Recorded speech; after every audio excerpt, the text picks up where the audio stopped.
नमस्कार, मैं हूं आपके साथ प्रतिज्ञा ठाकुर और जी राजस्थान पर आप देख रहे हैं विशेष कार्यक्रम चंद्र ग्रहण का सूतक काल। आज का दिन ज्योतिष दृष्टि से बेहद ही खास है। आज साल का पहला चंद्र ग्रहण लगा है और बड़ी बात यह है कि ये भारत में नजर आएगा और इसका प्रभाव भी मान्य होगा। ऐसे में यह समय 12 राशियों के जीवन पर असर डाल सकता है। इस दौरान कुछ राशियों को शुभ परिणाम तो कुछ जातकों के तनाव में वृद्धि हो सकती है। हमारे जीवन में इसका क्या प्रभाव पड़ेगा बताने के लिए हमारे साथ ज्योतिषाचार्य भी जुड़ रहे हैं।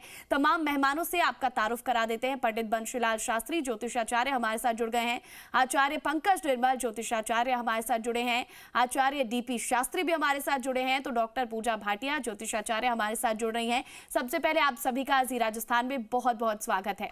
सबसे पहले पंडित बंशीलाल जी, मैं आपसे जानना चाहती हूँ कि ये जो चंद्र ग्रहण है इसका ज्योतिषीय महत्व क्या होता है और इस बार ये किस राशि और किस नक्षत्र में लगने वाला है? ओम चंद्रमा मनसो जातचक्षो सूर्यो अजायत श्रोत्राद्वायुश्च प्राणश्च मुखादग्निरजायत। सभी जी न्यूज के दर्शकों को होली के पर्व की बहुत बहुत शुभकामनाएं। आपको भी बहुत बहुत शुभकामनाएं। सभी हमारे गेस्ट को मैं सादर प्रणाम करता हूं। जय श्री राधे। देखिए, आज का जो चंद्र ग्रहण है ये बड़ा ही महत्वपूर्ण ग्रहण होने वाला है, बहुत बड़ा ग्रहण होने वाला है। चंद्रमा मन का कारक भी है और आज का जो ग्रहण है ये मंगलवार और पूर्वा फाल्गुनी नक्षत्र में पड़ने जा रहा है। मंगलवार के दिन ये ग्रहण पड़ेगा और आज के दिन में 4 ग्रहों की युति सूर्य मंगल बुध राहु चतुर्ग्रही युति रहेगी। मंगल राहु के साथ रहेगा और चंद्रमा केतु के साथ में रहेगा जो राहु से दृष्ट रहेगा। और चंद्र केतु से अष्टम भाव में जो है शनि शुक्र का खड़ा अष्टक दोष भी बनेगा। तो इस ग्रहण के कारण बड़ी ही समस्याएं आने वाली है। आने वाले 1 महीने के अंदर बड़ी त्राही त्राही हो सकती है। और इस ग्रहण के प्रभाव से जो मंगलवार को हो रहा है आंधी तूफान भूकंप और अग्निकांड से जनजीवन प्रभावित हो सकता है। और आप मान करके चलें कि राजनीतिक क्षेत्र में भी बड़ी भूचाल होने की संभावना हो सकती है और कई देशों के बीच में युद्ध की संभावनाएं बनेगी। और जो वर्तमान में युद्ध चल रहे हैं ये भी लंबे हो सकते हैं। आप देखिए कि आज का जो ग्रहण है ये 3:21 दोपहर से शाम 6:47 तक रहेगा।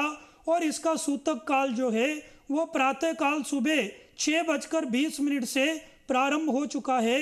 चंद्र ग्रहण का सूतक जो है 9 घंटे पहले लग जाता है। तो अभी 6:20 से सूतक लग चुका है। तो आप जो है अन्न जल ग्रहण नहीं करें और सूतक काल के अंदर नुकीली चीजें सुई धागा और कैंची चाकू का उपयोग नहीं करें। गर्भवती महिलाएं विशेष तौर पर ध्यान दें और वो बाहर नहीं निकलें। बिल्कुल, यानी कि सूतक काल लग चुका है। ऐसे में किन राशियों पर असर इस बार चंद्र ग्रहण का पड़ने वाला है ये हम जान लेते हैं। आचार्य पंकज निर्मल जी, ये बताइएगा कि इस बार किन राशियों पर इसका सीधा सीधा प्रभाव पड़ेगा, करियर को लेकर या फिर स्वास्थ्य को लेकर किन राशि वालों को सतर्क रहने की जरूरत है? जी न्यूज राजस्थान के सभी दर्शकों को मेरी तरफ से ओम नमः शिवाय। आप सभी को होली की बहुत बहुत शुभकामनाएं। देखिए, जैसे गुरुजी ने बताया, चंद्रमा मन का कारक है। चंद्रमा आपकी सभी 12 राशियों पर प्रभाव डालता है। हमारे ज्योतिष शास्त्र के अंदर भी चंद्रमा का बहुत महत्व है। जब हम नाम भी रखते हैं तो उसका भी चंद्रमा की राशि के हिसाब से उस बच्चे का जातक का नाम रखा जाता है। तो ये जो प्रभाव पड़ेगा और किसी भी ग्रहण का प्रभाव अगर ज्योतिषीय खगोलीय या साइंटिफिक भी अगर हम देखें तो कम से कम 120 दिन तक किसी भी ग्रहण का प्रभाव पड़ता है। चंद्रमा हमारे शरीर के अंदर 70% कंट्रीब्यूट करता है। तो इसका कहीं ना कहीं सभी 12 राशियों पर प्रभाव पड़ने वाला है। खास तौर से जिस राशि के अंदर ग्रहण लगता है उस राशि वालों को विशेष सावधानी रखनी चाहिए। जैसे गुरुजी ने बताया कि आपको गर्भवती महिलाओं को क्या उपाय करने चाहिए, क्या चीजों का ध्यान रखना चाहिए। गर्भवती महिलाओं को अगर आपके घर के आसपास कोई बिल्व पत्र का पेड़ लगा हुआ है तो उसकी जड़ की थोड़ी सी मिट्टी लेकर अपने पेट पर लगा सकते हैं। गुरु मंत्र का जाप करें। चंद्रमा को सही रखने के लिए चंद्रमा का संबंध भगवान कृष्ण से और भगवान शिव से है। ओम नमो भगवते रुद्राय, ओम नमो भगवते वासुदेवाय, कृष्णाय वासुदेवाय, हरिये परमात्मने, प्रणत कलेश नाशाय गोविंदाय नमो नमः। देखिए, तनाव की स्थिति बनेगी आने वाले कुछ समय के अंदर कुछ राशि वालों को, जैसे कि सिंह राशि वालों को, जैसे कि मंगल की राशि जैसे मेष राशि या वृश्चिक राशि वालों को विशेष सावधानी रखने की जरूरत है। लेकिन कहीं ना कहीं भारतवर्ष की दृष्टि से आगे आने वाला साल काफी प्रभावी रहेगा। भारतवर्ष की दृष्टि से ये प्रभाव हमारा जो सामरिक है, चीजें हमारी जो इंटरनेशनल पोजीशन है और स्ट्रॉन्ग होगी। ये बिल्कुल आचार्य जी, इस पर भी हम चर्चा करेंगे, लेकिन उससे पहले मैं आचार्य डीपी शास्त्री जी से ये जानना चाहूंगी कि आखिर हमें जब ग्रहण लगता है उस समय क्या करना चाहिए, क्या नहीं करना चाहिए, किन सावधानियों को बरतना चाहिए? देखिए, ग्रहण का प्रभाव मानव जीवन पे सब पे पड़ता है। इसके प्रभाव से कोई व्यक्ति संसार में बचता नहीं है, क्योंकि जिस तरह आपके पंच तत्व प्राण के रूप में हम लोग मानते हैं और जानते भी हैं, ये पश्चिम दिशा का कारक चंद्रमा है और जलीय संबंधित बहुत सारी दुर्घटनाएं होंगी। और शुक्र के नक्षत्र में लगने के कारण जितनी भी सुख साधन की संपदा है, लिक्विड चीज है, उसकी मारामारी बढ़ जाएगी, महंगाई कमर तोड़ेगी और पूरा पश्चिम मिडिल ईस्ट कंट्री जो है वो कहीं ना कहीं त्राही ही अपने आप को करेगा और मचाएगा एक दूसरे के साथ। ग्रहण का प्रभाव एक पक्ष और 3 पक्ष माना गया है। 15 दिन से 45 दिन का इसका प्रभाव होता है। आकाश से लेके और जल मार्ग तक की कहीं ना कहीं अनहोनी की घटनाएं इसमें दिख रही है जो बनती हुई नजर आ रही है। सबसे बड़ी चीज है कि चंद्रमा को कंट्रोल कैसे कोई करेगा। चंद्रमा माँ लक्ष्मी का भाई है, समुद्र का अंश उसमें प्राप्त है, दातात्रेय का आशीर्वाद प्राप्त है, मानसूया का पुत्र भी रूप में माना गया है। तो आप अपने इष्ट मित्र को भी सावधान रखें, द्वेष ना रखें, राग द्वेष से दूर रहें, परिवार में घर में झूठ का प्रयोग ना करें, ना बोलें, सत्य धर्म नियम का पालन करें और गुरु इत्यादि जो मंत्र दिए उसके जप करें, नहीं तो नारायण को ध्यान करें। इस संकट की घड़ी जो 3:20 से 6:47 तक है, ये साधन का भी योग बनता है और एक मानसिक जो है ना रोग का भी योग बनता है। यानी कि साधन तो करें, भगवान का ध्यान करें। डॉक्टर पूजा भाटिया भी हमारे साथ जुड़ी हुई हैं। डॉक्टर पूजा भाटिया, इस बार के ग्रहण से क्या शुभ और अशुभ संकेत मिल रहे हैं? देखिए, इस बार का जो ग्रहण है ये सिंह राशि और पूर्व फाल्गुनी नक्षत्र में लग रहा है और आज 3:20 से लेकर 6:47 तक रहने वाला है और अभी सुबह 6:20 पे इसका सूतक काल लग गया है। क्योंकि कुंभ राशि में हमारे मंगल, राहु, सूर्य और बुध ये चतुर्ग्रही योग बना हुआ है, तो कहीं ना कहीं इसका बहुत नेगेटिव इम्पैक्ट देश और दुनिया पे पड़ने वाला है। सबसे पहले तो देखिए, मंगल राहु जो है वो अंगारक योग बनाता है, जो अपने आप में एक बहुत घातक योग है। पिछले साल जब मंगल राहु और शनि राहु की कहीं ना कहीं कॉम्बिनेशन बना था, तो आप देखिए कि ऑपरेशन सिंदूर पार्ट 2 भी हमारा हुआ था 2025 में। तो ओवरऑल देश और दुनिया के लिए बहुत पॉजिटिव ये कॉम्बिनेशन नहीं है। बुध राहु कम्युनिकेशन जो है, कहीं ना कहीं आप देखिए कम्युनिकेशन में इंटरप्शन, कोई बहुत बड़ा स्कैम हमारा सामने आ सकता है, बैंकिंग सिस्टम में इंटरप्शन हमारा ला सकता है। कहीं ना कहीं आप देखिए बैंक के दिवालिया होने की खबर आपको मिलेगी। जिस तरह से आप युद्ध की स्थिति देख रहे हैं, युद्ध की स्थितियां और एग्रेवेट होती हुई नजर आ रही हैं। अभी मंगल राहु कॉम्बिनेशन के बाद आप देखिए, जब मंगल अपना राशि परिवर्तन करेंगे, शनि के साथ मीन राशि में गोचर करेंगे, तो शनि और मंगल की युति भी बहुत शुभ नहीं मानी जाती है। ये भी अपने आप में बहुत घातक माना जाता है। तो अगले कम से कम 30 से 60 दिन आप देखिए कि देश और दुनिया के लिए ये बहुत पॉजिटिव नहीं है। किसी बहुत बड़े पॉलिटिकल लीडर का एसेसिनेशन भी हो सकता है, अभी जैसे ईरान में हुआ है, ऐसी ही कोई घटना दोबारा भी रिपीट हो सकती है। अगर हम अमेरिका की बात करें तो अमेरिका में आप देखिए ट्रंप की कुंडली जो है वो सिंह लगन की कुंडली है, तो कहीं ना कहीं वहां भी आप प्रभाव देखेंगे कि अमेरिका में भी रिवोल्ट बहुत हो सकता है ट्रंप के अगेंस्ट। यानी कि केवल अशुभ संकेत ही इसके मिल रहे हैं। पंडित बंशीलाल शास्त्री जी, होली के मौके पर इस तरह से चंद्र ग्रहण का लगना होली को किस तरह से प्रभावित कर सकता है और हमें क्या सावधानियां होली खेलते वक्त बरतनी चाहिए? देखिए, बहुत ही अच्छा प्रश्न है। आप देखिए, इस बार होली के ऊपर भद्रा का भी साया रहा और होली के दिन जो है आज चंद्र ग्रहण भी पड़ रहा है, यानी कि दोहरी मार हो गई। लेकिन मैं कहता हूं आपसे कि इस चंद्र ग्रहण को अवसर में बदलने की कोशिश करें। जो आपको 3 घंटा 27 मिनट का टाइम मिलेगा, उसमें आप अपने इष्ट के जप करें, ओम नमः शिवाय के जप करें, महामृत्युंजय के जप करें, इनके करने से साबर मंत्रों के जप करें। ऐसा करने से ग्रहण काल में ये मंत्र जल्दी से सिद्ध हो जाते हैं और आपकी मनोकामना भी पूर्ण होती है। तो आप देख लीजिए, जो आज का ग्रहण है, होली के ऊपर भी इसका इफेक्ट पड़ रहा है।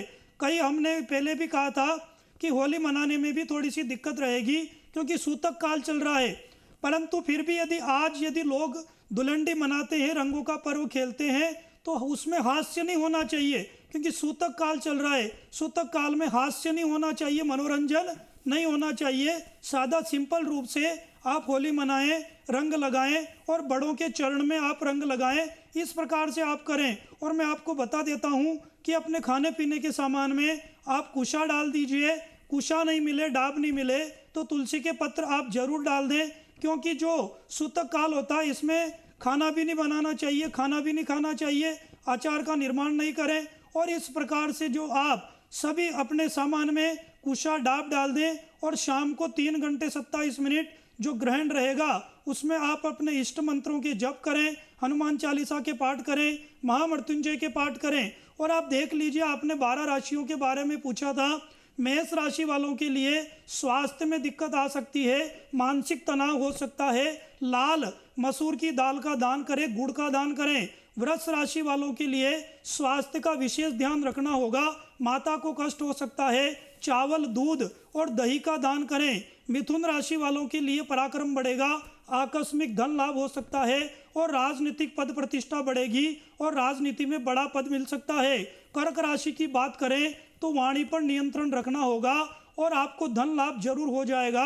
आप जो है चावल का दान करें, सफेद कपड़े का दान करें। बात कर लेते हैं सिंह राशि वालों के लिए। आपको विशेष ध्यान रखना होगा क्योंकि आपकी राशि के ऊपर ही चंद्र ग्रहण पड़ेगा और चंद्रमा केतु के साथ रहेगा, तो आपको विशेष ध्यान रखना होगा। आंखों का, पेट का ध्यान रखें। गुड़, गेहूं, तांबे का दान करें। कन्या राशि वालों के लिए खर्च बढ़ेगा और आपके लिए जो है मानसिक तनाव भी आपके लिए हो सकता है। हरी मसूर की दाल का दान करें। तुला राशि वालों के लिए आय में वृद्धि होगी, आपके राजयोग बनेंगे, आपके प्रमोशन के योग बन सकते हैं। आप सफेद वस्तुओं का दान करें। वृश्चिक राशि वालों के लिए पद प्रतिष्ठा में वृद्धि होगी, बड़ा पद मिल सकता है। लाल चीजों का दान आप करें। और धनु राशि वालों के लिए भाग्य में वृद्धि होगी, धार्मिक यात्राएं कर सकते हैं। पीली चीजों का दान करें। मकर राशि वाले स्वास्थ्य का विशेष ध्यान रखें और काले तिल का दान करें, काले कब्बल का दान करें। कुंभ राशि वालों के विवाह के योग बनेंगे और आपके व्यापार में वृद्धि हो सकती है।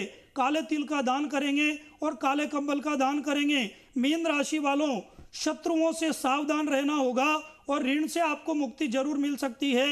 हल्दी का दान करें, पीले कपड़े का दान करें।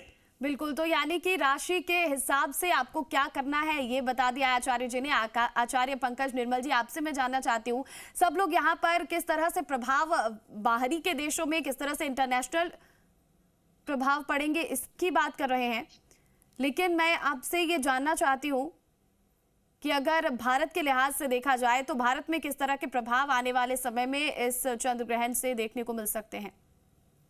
देखिए, आपको मैं बता दूं, भारत के अंदर अभी जो भी इंटरनेशनल डायनेमिक्स चल रहे हैं, जो भी चाहे राजनीतिक है या युद्ध की स्थितियां बनी हुई है, भारत के ऊपर जो भी प्रभाव पड़ा है वो इंटरनेशनल चीजों का पड़ा है। जैसे तेल की कीमतों का बढ़ जाना, जैसे अगर कोई अमेरिका ने ईरान के साथ युद्ध किया, उसके प्रतिबंध के कारण प्रभाव जो पड़ा है वही प्रभाव है। भारत की दृष्टि से मैं आपको फिर बता देता हूं, चाहे आप सोने चांदी की कीमतें ले लीजिए, चाहे आपका शेयर मार्केट ले लीजिए, भारत डिफेंस की क्षेत्र में भी, फाइनेंस के क्षेत्र में भी, बैंकिंग के क्षेत्र में भी और आगे टेक्नोलॉजी के क्षेत्र में भी इस साल भी एक नए आयाम को छुएगा। पिछले कुछ दिनों पहले ही आपके चैनल पे बात हुआ था, तब भी मैंने बोला था कि सोने चांदी की कीमतें आपको एक बार फिर नए हाई पे दिखेंगी। शेयर मार्केट मार्च के बाद आपको फिर बढ़ता हुआ नजर आएगा। भारत का प्रभाव पिछले कुछ सालों में बढ़ा है और आने वाले कुछ सालों में और ज्यादा बढ़ेगा। भारत की दृष्टि से जो भी प्रभाव पड़ेगा, जो भी छोटा मोटा इंप्लीकेशन उसके आएंगे, वो इंटरनेशनल सामरिक दृष्टिकोण से रखकर आएंगे। भारत की कुंडली, भारत का जो नेतृत्व है या भारत की जो इस समय की स्थिति है, बहुत मजबूत स्थिति है। तो किसी प्रकार की कोई चिंता मुझे भारत के दृष्टिकोण से नजर नहीं आती। ठीक है, लेकिन आचार्य डीपी शास्त्री जी, हादसों की अगर बात कर ले तो कई तरह की प्राकृतिक आपदाएं होती हैं, परेशानियां होती हैं, तो इसको लेकर ये जो ग्रहण है वो किस तरह से इन पर प्रभाव डाल सकता है? देखिए, प्राकृतिक आपदाएं तो इसमें बढ़ेंगी, इसलिए बढ़ेंगी कि सूर्य का वर्ष है। देवगुरु बृहस्पति जब तक अपने नहीं आ जाते चैत शुक्ल उसमें अपने प्रतिपदा में, तब तक यह अशांति का कारण है। अभी मोटा मोटी ये लेके चले, अब आज से लेकर और 18 मार्च तक की स्थिति इसमें ठीक नहीं है।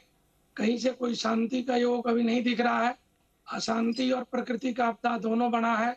बल्कि इसके पहले आप जो क्वेश्चन किए थे भारत का, उसमें भारत के कुंडली में चौथे घर में ग्रहण का प्रभाव लग रहा है। पब्लिक और नेता के बीच में टकराव की स्थिति पैदा हो जाएगी और सरकार की स्थिति ये डामाडोल ग्रहण करके जाएगा, क्योंकि सरकार और जो पब्लिक है ये कहीं ना कहीं रोड पे आने के कगार पे आ जाएंगे इस ग्रहण के प्रभाव से। जो वर्चस्व अभी भारत का है वो तो रहेगा, 10th हाउस इनका मजबूत हो जाएगा। बल्कि इनकम के साधन, आय के साधन जो दिखाया जा रहा है वो ग्राउंड पे कहीं ना कहीं असंतुष्टि बनी रहेगी ग्रहण के प्रभाव के कारण जी। इसको सुधरने में देर लगेगा और ये वर्ष जो है सो चंद्रमा से बचने का ही सबको उपाय करना चाहिए। मतभेद ना करें, पति पत्नी, बेटा बेटी, परिवार, कुटुंब, माता पिता सबके साथ एक संबंध मधुर रखने की जरूरत है। तभी जीवन का रस पान कर पाएंगे या लोग कर पाएंगे, समरसता बना पाएंगे। प्राकृतिक आपदाओं में जिस तरह भूकंप इत्यादि आना या कोई जल से किस तरह की स्थिति खराब हो जाए, जो जल मार्ग पे हमारा व्यापार क्षेत्र चलता है उसमें भी टकराव की स्थिति रहेगी। और भारतीय जो आयात निर्यात जो स्थिति है वो बड़ा अभी स्थिति ठीक नहीं बनेगा, वहां भी कोई फाइनेंशियली बहुत ज्यादा लॉस इसमें दिखेगा जी। डॉक्टर पूजा भाटिया जी, हादसों की बात कर रहे हैं तो प्राकृतिक के साथ साथ हमने देखा कि कैसे जो पिछले साल है प्लेन क्रैश हुआ, इस बार भी इस तरह के हादसे हुए, तो इस तरह के हादसे क्या आगे भी होंगे और कब तक इस तरह का डर बना रह सकता है? देखिए, इस तरह के हादसे अभी और भी हमें सुनने को मिल सकते हैं, क्योंकि सिंह राशि में ये ग्रहण लग रहा है और मंगल राहु की युति कहीं ना कहीं घातक योग बनाती ही बनाती है। तो ओवरऑल अगर हम बात करते हैं तो अभी हमारा न्यू ईयर जो है, जो विक्रम संवत 2082 है, वो अभी चल रहा है, वो अभी खत्म नहीं हुआ है। तो जो पिछले साल की प्रिडिक्शंस है वो इस साल भी अभी मार्च अप्रैल तक हमारी कंटिन्यू रहेंगी। तो अभी हमें ये कुछ घटनाएं और भी ज्यादा देखने को मिलेगी, क्योंकि सिंह राशि जो है वो अग्नि तत्व की राशि है और चंद्र ग्रहण तो कहीं ना कहीं अग्निकांड और विमान दुर्घटनाएं आपको दोबारा देखने को मिलेगी। और कर्क राशि जो होती है वो हमारे जल को रिप्रेजेंट करती है, तो जल से संबंधित घटनाएं भी हमें बहुत ज्यादा देखने को मिलेगी। जो तटीय इलाके हैं वहां पे आप देखिए सुनामी या कहीं ना कहीं बहुत हैवी रेनफॉल आपको देखने को मिल सकती है। ऐसी कंट्रीज जहाँ पे बिल्कुल भी बारिश नहीं होती है, जैसे दुबई या मिडिल ईस्ट के एरियाज में, वहां पे आपको बहुत जबरदस्त वर्षा होती हुई आपको नजर आएगी। और कहीं ना कहीं बाढ़ जैसी स्थितियां, सुनामी जैसी स्थितियां भी आगे हमें बनती हुई दिख रही हैं। क्योंकि देखिए ये नक्षत्र में, इस नक्षत्र में क्या होता है कि जो भी कॉम्बिनेशन इस टाइम पे प्लैनेटरी पोजीशंस का बन रहा है, ये जो है बहुत ज्यादा घातक नेशनल और इंटरनेशनल लेवल पे भी है। अगर हम इंडिया की भी कुंडली देख रहे हैं तो वृषभ लग्न की कुंडली में ये जो है चौथे भाव में लग रहा है, तो कहीं ना कहीं पब्लिक में एजिटेशन आपको देखने को मिलेगा। अभी आप देखिए रिसेंटली जो ईरान में हुआ उसका इम्पैक्ट इंडिया में भी आप देखिए कितनी पब्लिक सड़कों पर उतर कर आई है, तो ये एजिटेशन रहेगा। मंगल जो है वो यूथ का कारक भी होता है, तो यूथ का प्रोटेस्ट आपको देखने को मिलेगा। वहीं जब मैं पाकिस्तान की मेष लगन की कुंडली लगा रही हूँ तो पंचम भाव में लग रहा है और कहीं ना कहीं 11वां भाव भी इम्पैक्ट हो रहा है, तो कहीं ना कहीं major political ups and downs आप पाकिस्तान में भी देखने को आपको मिलेंगे। वहां भी कहीं ना कहीं किसी मेजर लीडर के रिलेटेड आपको कोई ना कोई ऐसी खबर आपको देखने को मिलेगी। युवा में भी आपको बहुत आक्रोश देखने को मिल सकता है इस बार। और आप देखिएगा जिस तरह से इंडिया में अभी बांग्लादेश के बॉर्डर्स में और जिस तरह से वेस्ट बंगाल और असम में इलेक्शन है, तो वहां भी काफी उथल पुथल आपको मेजर देखने को मिल सकती है। ठीक है, पंडित बंशीलाल शास्त्री जी, आपसे मैं जानना चाहती हूँ कि भारत के रिश्ते किन देशों के साथ मजबूत होंगे और किन देशों के साथ जो है वो रिश्ते बिगड़ सकते हैं, क्योंकि पाकिस्तान के साथ पहले से हालात खराब है, चाइना के साथ भी कुछ इसी तरह का माहौल देखने को मिल रहा है और बांग्लादेश में भी कुछ ऐसा ही चल रहा है। देखिए, सूर्य मंगल बुध राहु की युति जो हो रही है, चतुर्थ घड़ी युति, और शनि शुक्र और चंद्र केतु का जो खड़ा अष्टक दोष बन रहा है, इसके प्रभाव से हमारे जो है देशों के, हमारे पड़ोसी देशों के बीच में तनाव देखने को मिल सकता है। भारत पाकिस्तान के बीच में भी तनाव देखने को मिल सकता है। चंद्रमा मन का कारक भी होता है और सूर्य राहु के साथ में है, जो सूर्य राजनीतिक लोगों के लिए होता है। तो राजनीतिक लोग जो हैं, हमारे राजनेता हैं, वो भी डिसीजन लेने में कुछ दिक्कतें पैदा कर सकते हैं, कुछ डिसीजन गलत भी ले सकते हैं, जिसके कारण जनता को भी समस्याओं का सामना करना पड़ सकता है। परंतु आप देख लेंगे अमेरिका के साथ में, रूस के साथ में हमारे संबंधों में प्रगाढ़ता आ सकती है, लेकिन पड़ोसी देशों के साथ में तनाव बढ़ने की संभावना बन सकती है। चीन के साथ में, बांग्लादेश के साथ में, पाकिस्तान के साथ में इनमें समस्याएं आ सकती है। तो अगले 1 महीने में कुछ सावधानियां रखनी होगी। और मंगल जो है राहु के साथ में बैठा हुआ है, तो हमारे सेनाओं के लिए और पुलिस के लिए विशेष हमको ध्यान देना होगा। इनको भी समस्याओं का सामना करना पड़ सकता है। और आप देख लीजिए, गर्भवती महिलाएं जो हैं वो अपने साथ में नारियल लेकर के सोएं ताकि उनकी गर्भ की रक्षा हो और वो बाहर नहीं निकले। भूलकर भी गर्भवती महिला इसको जो है ग्रहण को कभी नहीं देखें। और आप देख लीजिए, ग्रहण के पश्चात अपनी पानी की बाल्टी में गंगा जल डाल करके स्नान करें, यज्ञोपवीत बदलें और काले दिल का दान करें, काले कब्बल का दान करें, अन्न का दान करें, वस्त्र का दान करें और जरूरतमंद लोगों को आप दान करें ग्रहण के पश्चात। जी, कई तरह के उपाय आपने बताए आचार्य पंकज निर्मल जी, क्योंकि चंद्रमा को मन का कारक कहा जाता है। ऐसे में आपसे जानना चाहती हूँ कि मानसिक और आध्यात्मिक रूप से किस तरह के प्रभाव इस ग्रहण के बाद देखने को मिलेंगे। चंद्रमा हमारे शरीर के लिए सबसे इंपॉर्टेंट प्लैनेट्स है, सबसे इंपॉर्टेंट ग्रह है चंद्रमा। ओम सोम सोमाय नमः इस मंत्र का जाप करें। ओम श्रांग श्रींग श्रोसाय चंद्रमसे नमः इस मंत्र का जाप करें। चंद्र गायत्री मंत्र का जाप करें। ओम शीर पुत्राय विद्महि अमृत तत्वाय धीमहि तन्नो चंद्रः प्रचोदयात्। कुंडली के अंदर शनि राहु केतु सही है, सही नहीं है, लेकिन अगर आपका चंद्रमा ठीक है तो आप साइकोलॉजिकली फिट रहेंगे, आप मानसिक रूप से फिट रहेंगे, आप आध्यात्मिक रूप से फिट रहेंगे। क्योंकि अगर आपका मन सही नहीं है, मन ही आपका बुद्धि को निर्णय देता है, बुद्धि आपकी जिह्वा से वह काम कराती है जो काम आपको करना चाहिए। तो इसके लिए सबसे इंपॉर्टेंट है भगवान शंकर की पूजा। भगवान शंकर को सोमनाथ इसीलिए कहा जाता है क्योंकि उनके शीश पर भी चंद्रमा है।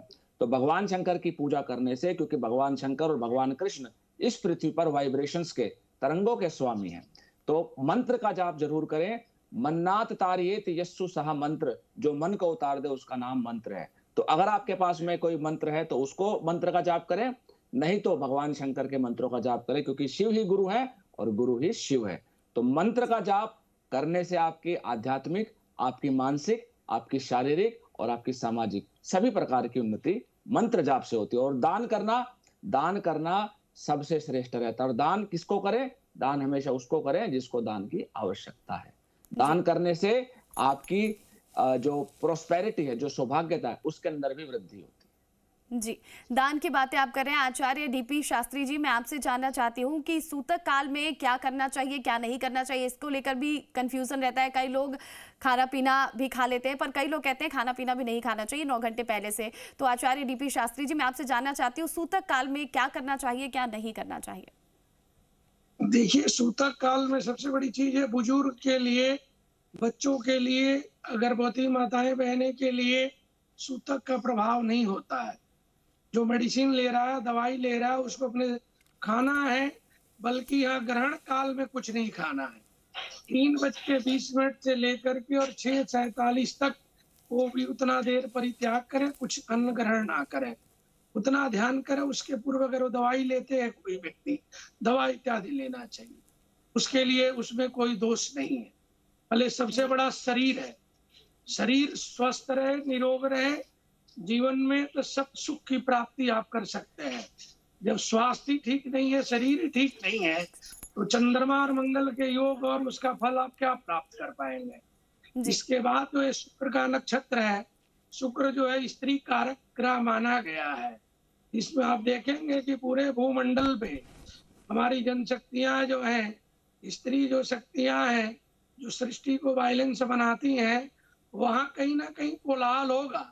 कुछ लोग खुशी मनाएंगे, जिस तरह ईरान में लोग खुशी मना रही हैं, नाच रही हैं कि आसुरी प्रवृत्ति से उनका बचाव हो गया, एक असुर तरह व्यवहार करने वाला संसार में मारा गया।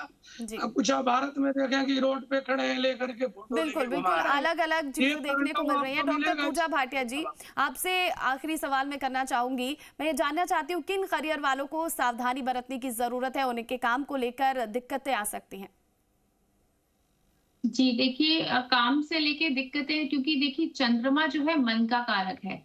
तो जब जब चंद्र ग्रहण लगता है तो कहीं ना कहीं मानसिक तनाव की स्थितियां बनती है। ये एक बहुत जनरल इम्पैक्ट हर कोई फील करता है। आप पिछले कुछ दिनों में देखे होंगे कि लोगों का एंग्जाइटी लेवल, इरिटेशन लेवल बहुत हाई है, क्योंकि 15 दिन पहले सूर्य ग्रहण भी लगा था। तो ये कहीं ना कहीं मानसिक तनाव की स्थितियां पैदा करता है। लोगों में एक अजीब सा एजिटेशन, आर्ग्यूमेंट की स्थितियां बनने की शुरू होगी, क्योंकि बुध राहु कॉम्बिनेशन भी हो रहा है। तो कहीं ना कहीं कम्युनिकेशन, मिसअंडरस्टैंडिंग के बहुत सारे इंस्टेंसेस जो कहीं ना कहीं काम पे, जॉब पे आपका इम्पैक्ट डाल सकते हैं।